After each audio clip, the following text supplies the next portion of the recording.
Since his stroke, my husband is irritable and doesn't seem to really care whether I'm there or not, aside from when he needs help or support. I feel like I'm doing everything, looking after the house, the kids, and working part-time too. I love him, but he isn't the person I married.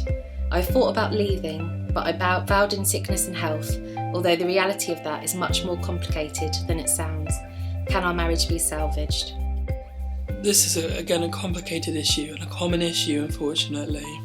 It feels a little bit about like the flip side of the earlier question you asked about the person who's lashing out and worrying about the impact. And for this partner, it's the combination of not being seen or heard or thought about by their stroke survivor partner, and then having to do everything all at the same time. So they're doing everything and they're getting nothing back. And it feels like the person who's had the stroke is kind of locked down, only turning to them when they need something instrumentally and not acknowledging and seeing them. And I suppose the making do approach to that can only last so long, because you're just getting depleted and taken from you, getting nothing back. No human being can survive in that situation. There's huge costs and sacrifices that come from that. So somewhere along the line, she needs to be seen and heard. She needs her partner to see what she's doing, to feel valued by her partner, and to feel like she's being thought about and witnessed. And that can be a difficult process to know how that happens. And sometimes that only emerges when the non-injured partner's at the end of their tether and then screams and lets them know what they're really feeling. And in between, there's an absence of reaching out to say, look, this is where I need you to see this, I need you to see me, I need you to value what I'm doing. That's a really hard conversation to get going. And I think for the stroke survivor, the stroke may have left that person with difficulties in initiation, so it might be hard for that person to actually go against the grain and actually start forming a new habit of noticing their partner and what they're doing.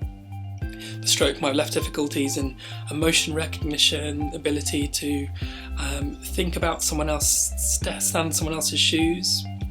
These social cognition difficulties that are quite common after stroke but aren't really recognised in lots of services. So challenges to empathy may make it harder for the stroke survivor to actually, how is she doing? What's going on for her? What must it be like for her to be doing all this?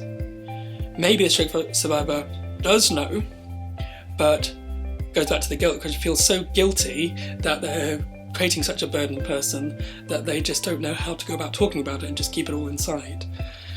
And for their partner, all of that work that's going on inside of that person is oblivious to them because nothing's been said or talked about. So somewhere along the line, these two people need some support to begin to open up to each other, for her to let him know what's going on for her, what it's like for her, and for her to hear what it's like for him. We don't know what it's like for him based on this question. He may not be noticing, we may notice a lot, but is unsure about what to do about it.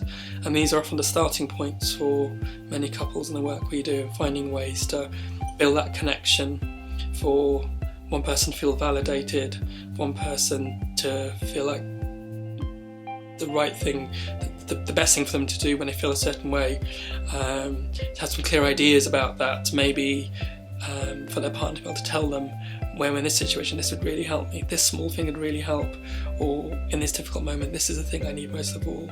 Often people don't know what to do or say, and the person just needs a hug and a cuddle. Words aren't required. So it's getting support to find each other again in that way. But it's a tough situation.